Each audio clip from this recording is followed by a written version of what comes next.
ওরে মরণের চিঠি যখন আসবে আমার, কালিমার তালকিন দিও বারে বার।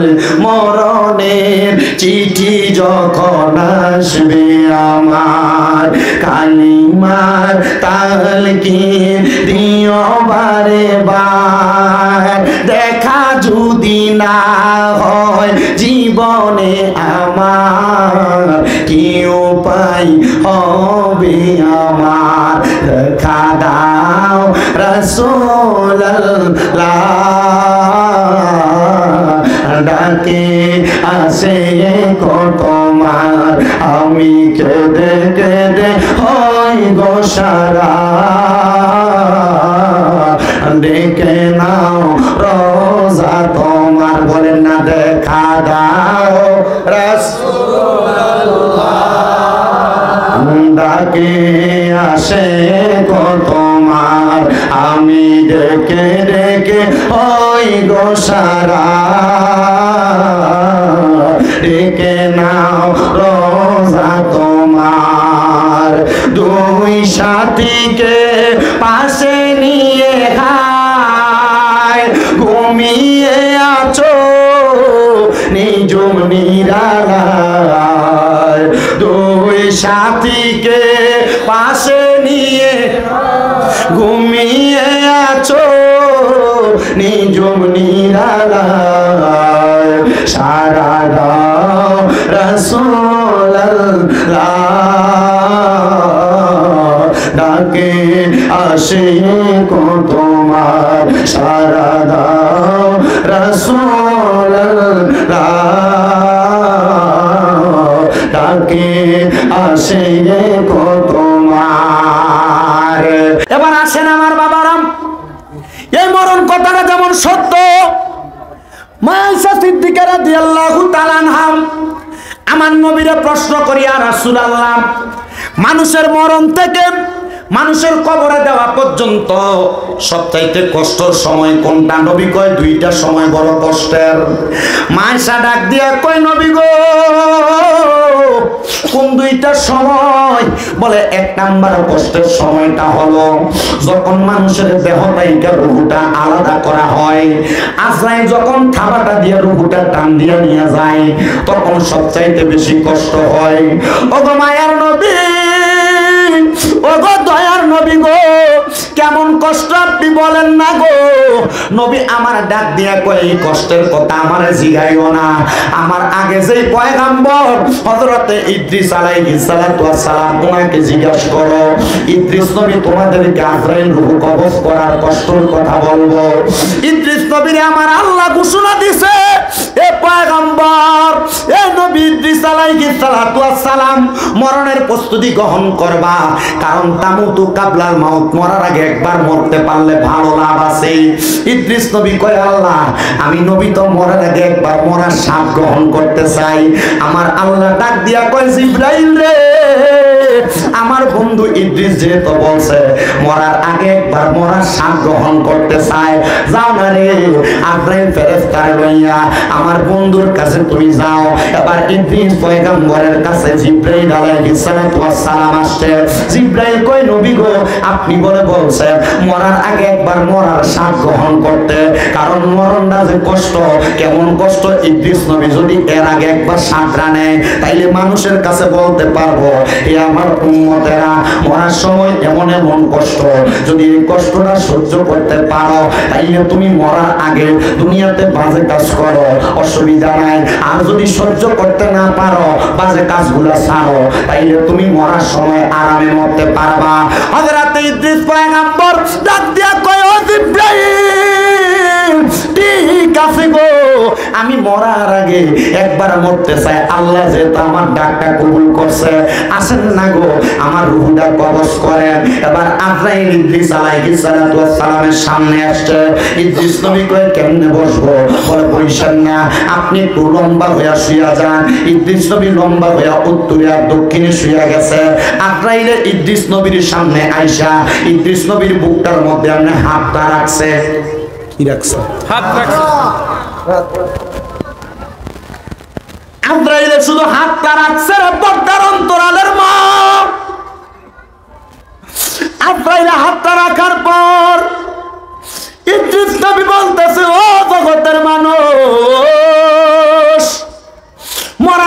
কষ্টটা কত ভয়ঙ্কর জানো?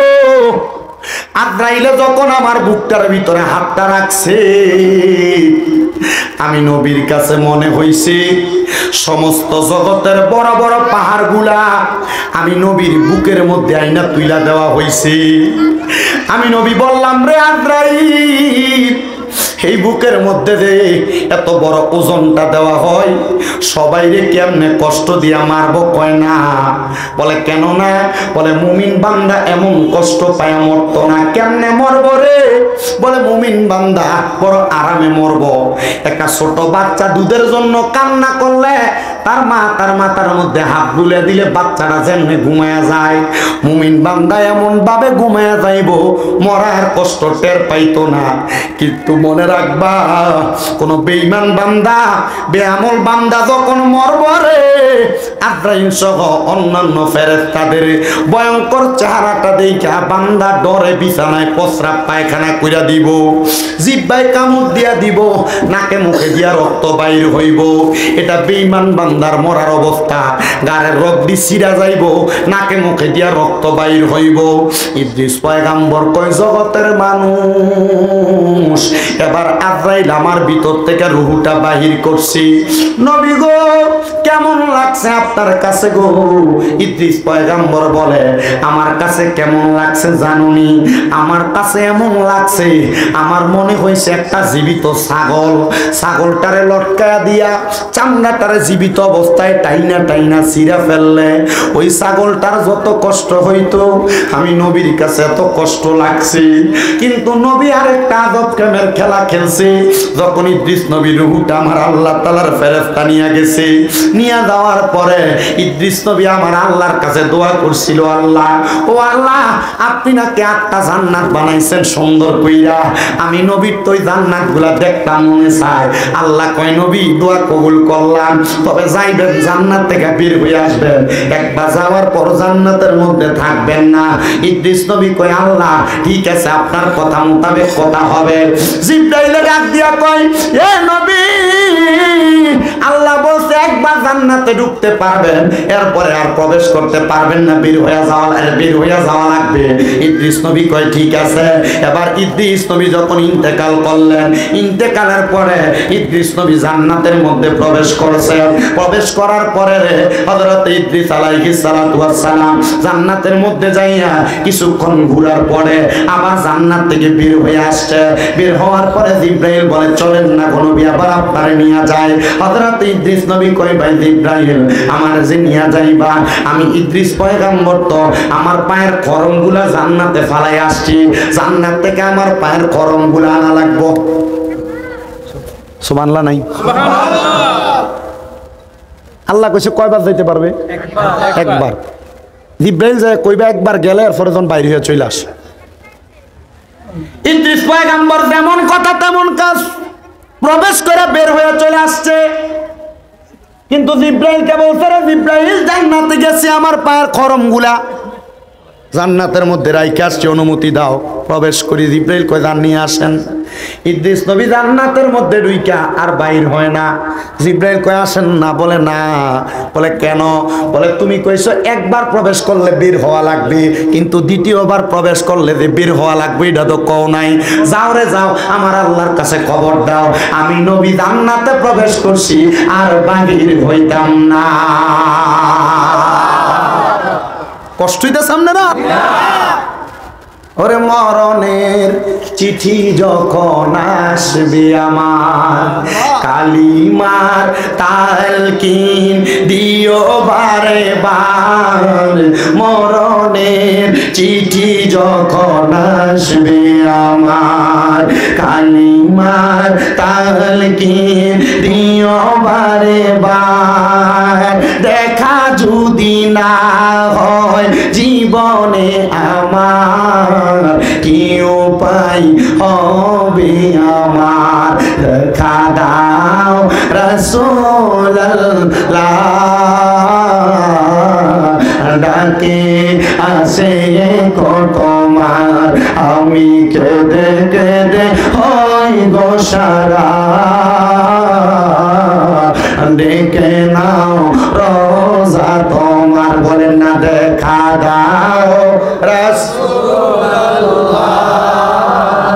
ডাকে আসে গো তোমার, আমি ডেকে ডেকে হই গো সারা, ডেকে নাও রোজা তোমার। দুই সাথীকে পাশে নিয়ে ঘুমিয়ে আছো নিজুম নিরালায়, দুই সাথীকে পাশে নিয়ে ঘুমিয়ে আছো নিজুম নিরালায়, সারা দাও রাসূলুল্লাহ, ডাকে আসে গো তোমার, সারা দাও রাসূলুল্লাহ,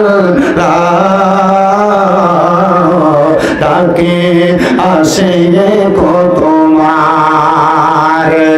এ দুনিয়ার মুসলমান, এ হুমনা দুলালপুরের বাবা ইদ্রিস নবী বলছে রে, শরীরের মধ্য থেকে চামড়াটা রুহুটা কবজ করলে, একটা জীবিত ছাগলের মতো চামড়া টাইনা ছিঁড়া ফেললে যে কষ্ট একটা মানুষের তেমন কষ্ট হয়। কিন্তু আমরা মুসলমানের আর দুই ধরনের মরণ, ইমানদারের মরার সময় এমন কষ্ট পায় না, বেঈমানের মরার সময় এমন কষ্ট পায়। হাইরে মুসলমান ও নবীর উম্মতের দলেরা, কিন্তু দেখছেন ইসলাম ধর্মটা কত সুন্দর। একটা মানুষ যদি মারা যায়, মারা যাওয়ার পরে তার সুন্দর গোসল দেয়, গোসল দিয়া কাফন পরায়, পুরুষ হইলে 3 কাপড়, নারী হইলে 5 কাপড় দেওয়ার পরে মানুষ তার জানাজা পড়ায়া সুন্দর করে তার দাফন করে দেয়। ও নবীর উম্মতের দল, ও আশিক রাসূল ভাই বাবারা, আরেকটু মনটা লাগে শোনেন। মা আয়েশা কইছিল নবী গো মরার সময় কষ্টের সময় কয়টা? নবী কইছে 2টা। তাহলে 1 নাম্বার মরার সময়, রূহ নেওয়ার সময় কষ্ট। ও নবী গো 2 নাম্বার কষ্টটা কোন সময়? বলে গোসলের সময়। নবী গো কেন গোসলের সময় কষ্ট হয়? বলে ওই ব্যক্তিরে নিয়ে যখন গোসলের খাটিয়ার মধ্যে শোয়া দেয়, তার শরীরের কাপড়গুলা যখন টাইনা টাইনা ছিঁড়া হয়, ওই শরীরের কাপড়গুলা যখন খোলা হয়, তখন ওই ব্যক্তির রূহটা মৃত ব্যক্তির সামনে দাঁড়ায় দাঁড়ায় বলতে থাকে, এ আজরাইল ফেরেশতা সহ দুনিয়ার মানুষের দলেরা, আমার শরীর থেকে এত কষ্ট দিয়া তোমরা জামা কাপড়গুলা খুইনো না। আমি দুনিয়াতে জামা কাপড় পোশাক গুলা পড়তে বড় স্বাচ্ছন্দ্য বোধ করতাম। কয় না রে না, এই জামা কাপড় স্বাচ্ছন্দ্য বোধ তো তোমার দুনিয়ার পোশাক ছিল। এই পোশাক নিয়ে তুমি কত অহংকার করছো, এই পোশাক নিয়ে তুমি কত বাহাদুরি করছো, এই পোশাকের কারণে তুমি মানুষকে মানুষ মনে করো নাই। শরীরে নতুন জামা কাপড় পরার কারণে তুমি নিজেকে অহংকারী মনে করছো। শুনে রাখো, দুনিয়ার জমিনের এই পোশাক তোমার জাহান্নামে নিয়ে যাবে। আল্লাহর নবী কয়, দুনিয়াতে যেই মানুষগুলা পোশাক নিয়ে অহংকার করে, তাদের সম্পদ নিয়ে অহংকার করে, চেহারা সৌন্দর্য নিয়ে অহংকার করে, এই 3 প্রকার ব্যক্তিকে আমার আল্লাহ তাআলা জাহান্নামের সবচাইতে নিকৃষ্ট জায়গা হাবিয়া, ওই হাবিয়া নামক জাহান্নামে রাখবে। এজন্য কোনোদিন সুন্দর চেহারা নিয়ে, সুস্থ শরীর নিয়ে এবং শরীরের পোশাক নিয়ে, বেশি সম্পদ নিয়ে অহংকার করবেন না। অহংকার করলে ঠিকানা হবে হাবিয়া নামক জাহান্নাম। এ মুসলমান, তোমার বড় আরাম কইরা যখন গরম পানি দিয়া গোসলটা করায়, পারলে তো তোমারে ঠান্ডা পানি দিয়া গোসল করাইতো। কিল্লাগারে তোমারে ঠান্ডা পানি দিয়া গোসল করায় না। তার মানে বোঝা যায় মৃত ব্যক্তিটার যখন গোসল দেয় সে টের পায়। কারণ মৃত ব্যক্তির শরীরে যখন গরম পানিগুলা ঢালা হয়, ওই মৃত ব্যক্তিটার শরীরের মধ্যে তখন অনুভবটা হয়। বলে হুজুর রুহু তো নাই, কেমনে অনুভবটা হয়? রুহু যদিও না থাকে, রুহুটা তার সামনে দাঁড়িয়ে থাকে, এই দেহটার মধ্যে ওই রুহুটা আচ্ছাদিত হওয়ার চেষ্টা করে কিন্তু পারে না। মুসলমান ইমানদারের দল, এ নবীর উম্মতের দল, যদি বান্দাটা ইমানদার হয়, ইমানদারের গোসলের সময় বান্দা আফসোস করে আর ডাক দেয়, এ জগতের মানুষ তাড়াতাড়ি আমার জামা কাপড়গুলা খোলো, আমার জামা কাপড়গুলা দুনিয়ার অহংকারের জামা কাপড়, এই পোশাকটা যত তাড়াতাড়ি খুলবারে আল্লাহ তাআলা তত তাড়াতাড়ি আমার জান্নাতের পোশাক পরাইব। কিসের পোশাক? জান্নাতের পোশাকটা কি আরামদায়ক না? কথা কয় না। আপনার কি কষ্ট হইতেছে? না, আমার তো মনে হইতেছে কষ্ট হইতেছে। আপনারা যেমনি আওয়াজ দিতেছেন না, কষ্ট পাইয়েন না, একটু কষ্ট করে শোনেন। আমার কাছে ভাল লাগতেছে আপনাদেরকে নিয়ে কথা বলতে। আর আমি যে এই জায়গায় ফরফরে এবারে বললে কয়বার হয়েছে? 3বার না? 3বার মোটামুটি। আমি যে 3বার আসতেছি আপনাদের কাছে তো কথা বলি, মোটামুটি আপনারা সবাই আসেন না? সবাই আসেন, এখানে মাহফিল হয়, ওয়াজ মাহফিল হয়, জান্নাতের বাগান। তবে আস্তে আস্তে নি আরো কোনো কিছু বন্ধ হয়, আস্তে আস্তে সব কিছু ঠিক হইয়া শরীয়ত সম্মতভাবে আল্লাহ নি কোরআন সুন্নাহ মোতাবেক এই বাগানটারে আরো সাজানোর তৌফিক দেয়। আমিন দারো জোরে কইয়া লাগবে আমিন।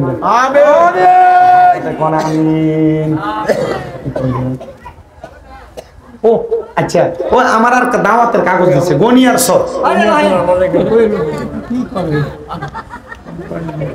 গনিয়ার সর দক্ষিণে ইবতেদাই সুন্নিয়া হাফিজিয়া তিনখানা মাদ্রাসায় আগামী 25 তারিখ ইনশাআল্লাহ ওনারা আমার দাওয়াত করছেন, আপনারা আসবেন। আমাকে যেহেতু এরা রমজান মাস উপলক্ষে কবরবাসী রুহের মাগফিরাত কামনায় মাহফিলটা করাচ্ছেন আগামী 25 তারিখ, আপনারা ইনশাল্লাহ যাবেন, সবাই দাওয়াত করা হয়েছে, যাবেন ইনশাল্লাহ। কোন সবটা কি বেশি দূরে না কেন? না না, কাছে কাছে মানে কালকে না দেবি তোরে তুমি বইও না এটা চিনেন না আপনারা? গনি মিয়া না কেন মিয়া? কেন মিয়া? হ্যাঁ আপনি বইয়েন না?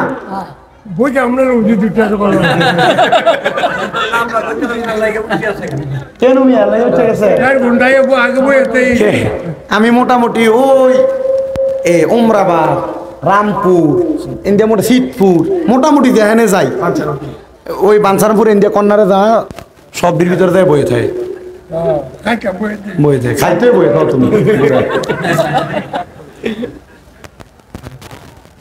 ঠিক আছে, আল্লাহ কবুল করো, আমিন পড়ো।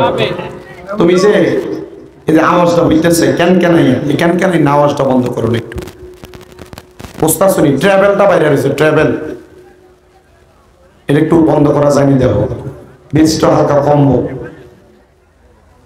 তাহলে একটা বান্দা ইন্তেকাল করার পরে ওই বান্দারা যখন গোসল দেওয়া হয়, বান্দা যদি মুমিন হয়, ওই বান্দার রূহটা বলতে থাকে তাড়াতাড়ি আমার দুনিয়ার পোশাক গুলা তাই না করো, আমার জান্নাতের পোশাক পরার জন্য ফেরেশতা দাঁড়িয়ে রইছে। এবার আপনারা বলেন মুসলমান, ওই জান্নাতের পোশাক আমরা সবাই পড়তে রাজি আছি না? জান্নাতের পোশাক পরতে যে তো রাজি আছি রে, ওই জান্নাতের পোশাক আপনারে আমারে পরানো হবে। আমি আমার পর্দার অন্তরালের মাদেরকে বলবো, জান্নাতের পোশাক যদি গায়ে লাগাইতে চাও, তোমরা সুন্দর করে নামাজ পড়বা, স্বামীর আদেশ মানবা, পর্দা করবা, লজ্জাস্থানের হেফাজত করবা, দেখবা জান্নাতের পোশাক তুমি পড়তে পারবা। এ দুনিয়ার মুসলমান নবীর উম্মতের দলেরা আরো কিছু কথা আপনাদেরকে বোঝানোর চেষ্টা করি।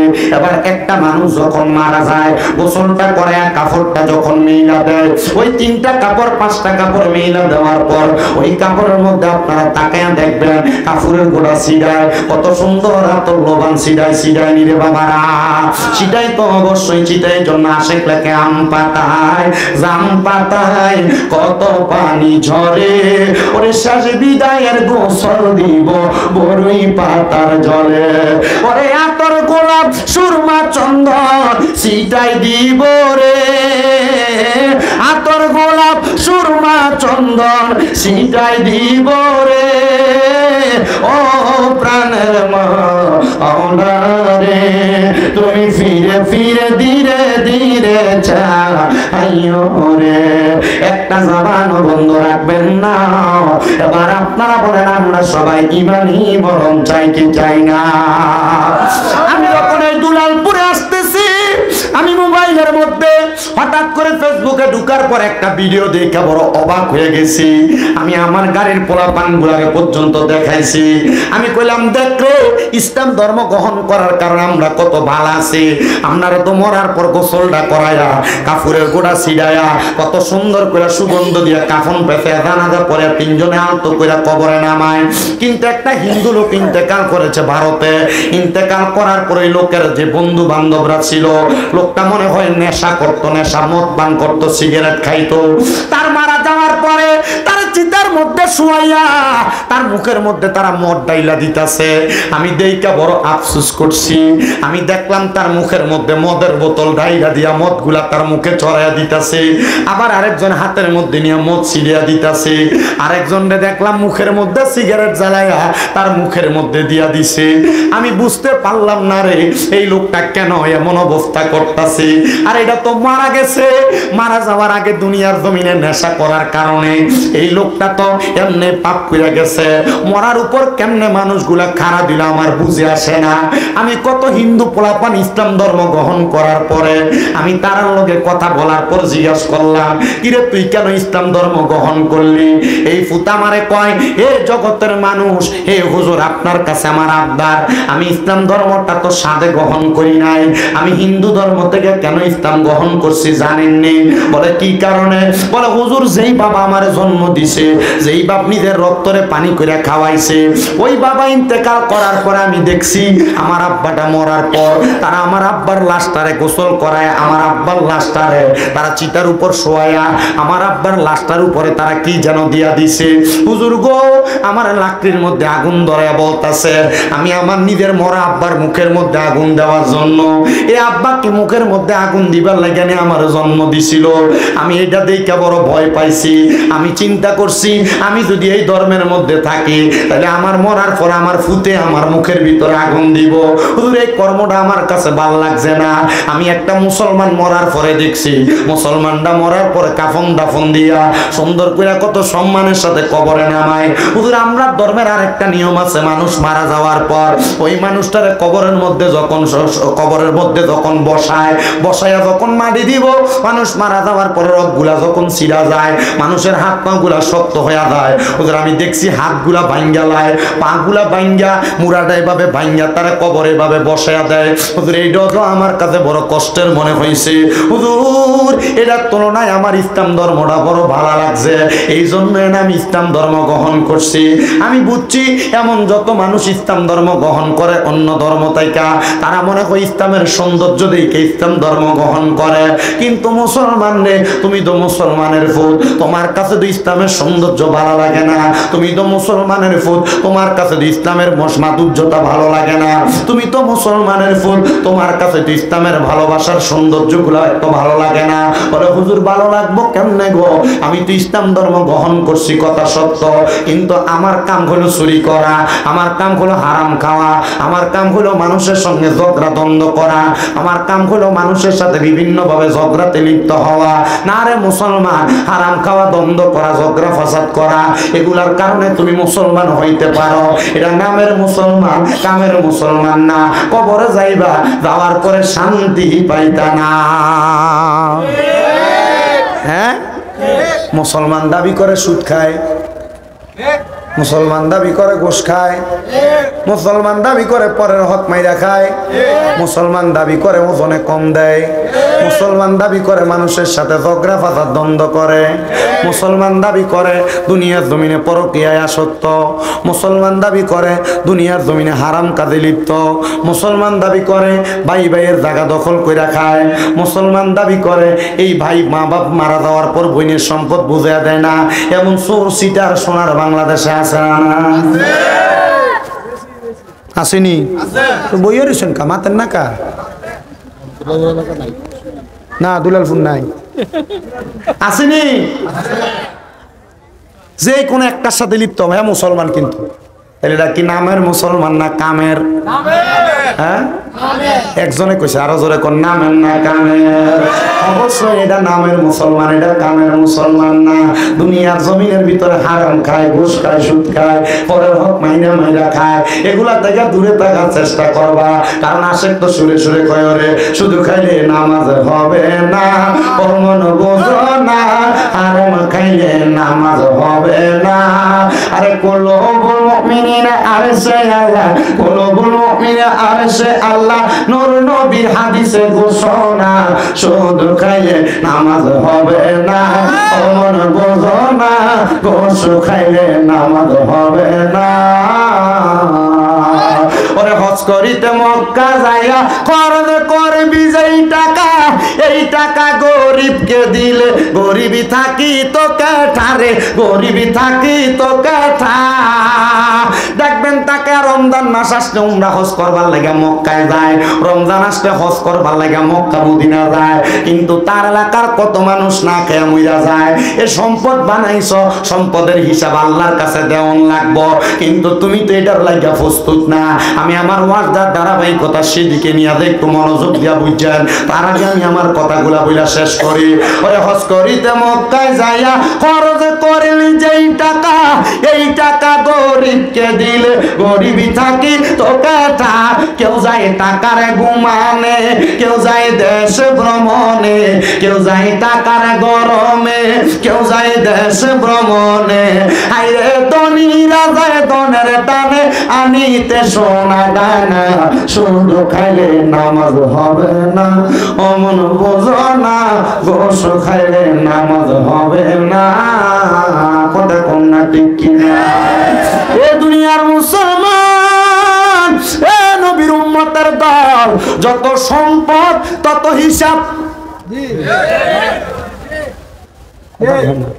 সবাই মাথা না কো হুজুর আসলে কি?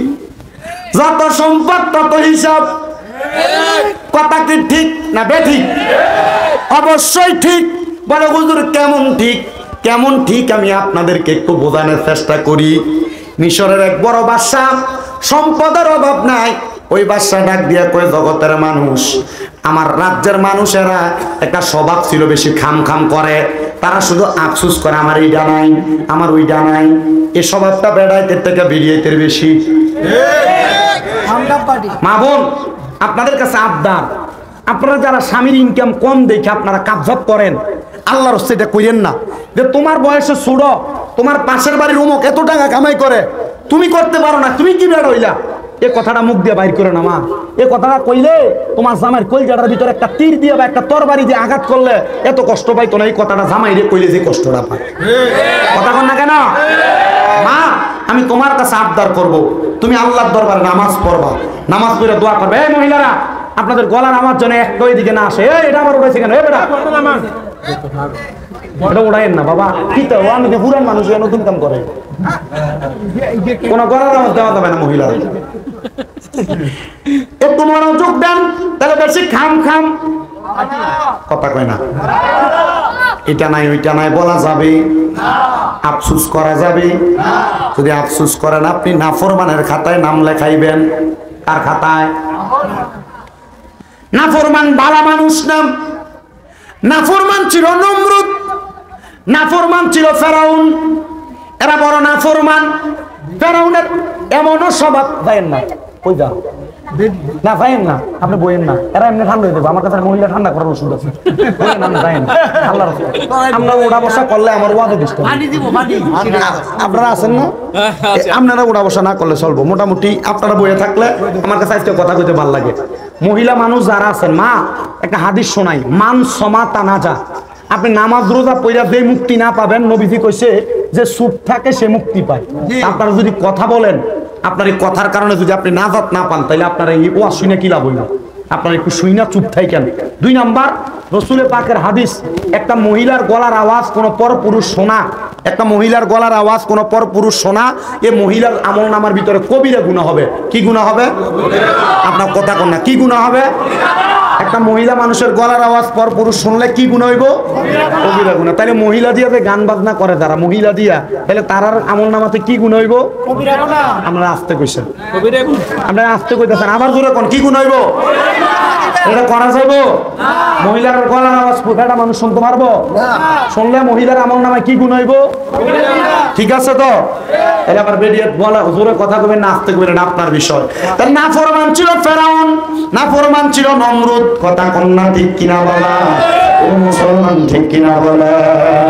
ও ওই ফেরাউনে আল্লাহ তাআলার ইবাদত করত না, কিন্তু বাবা খোদা দাবি করার পরে রাত্র গভীর হয়ে গেলে ঘোড়ার পিঠে সইরা সইরা একটা পাহাড়ের গুহায় যায় আল্লাহর কাছে কইতো, আল্লাহ ও আল্লাহ, আমি জানি তুমি সর্বশক্তিমান, আমি জানি তুমি ক্ষমতাবান, আমি জানি তুমি সবচাইতে বড় ক্ষমতাওয়ালা। আল্লাহ আমার কাছে আমারে খোদা দাবি করলে বড় ভাল লাগে, আল্লাহ তুমি আমার একটু খোদার ক্ষমতায়িত্বটা দেওয়ার তৌফিক দাও। আল্লাহ তাআলা কয়, আমি আল্লাহ তাআলা কাউকে ছাড় দিয়েও পরীক্ষা করি। আল্লাহ ফেরাউনের কিছুদিন পর্যন্ত পরীক্ষা করছে। ওই ফেরাউনের সারাদিন খোদা দাবি করত, আর রাত্রবেলা গেলে আমার আল্লাহর কাছে কান্ত। তার মানে সামনে দিয়া ভাই ভাই, পেছনে গেলে আমি নাই, এমন কথা ঠিক, কথাটা যেটা ঠিক এই কথার মিল আছে। ফেরাউনে নাফরমানি কইরা আল্লাহর কাছে যায় সমর্থন করত। এমন অনেক মানুষ দেখবেন আপনারা আশেপাশে ঘুরে, আপনারা সামনে এলে ভাই ভাই করে, পিছন দিয়ে আপনারা লাগতায় আপনার বদনাম করে। আপনারা কোন এমন মুনাফিক সোনার বাংলাদেশে আছে না? না।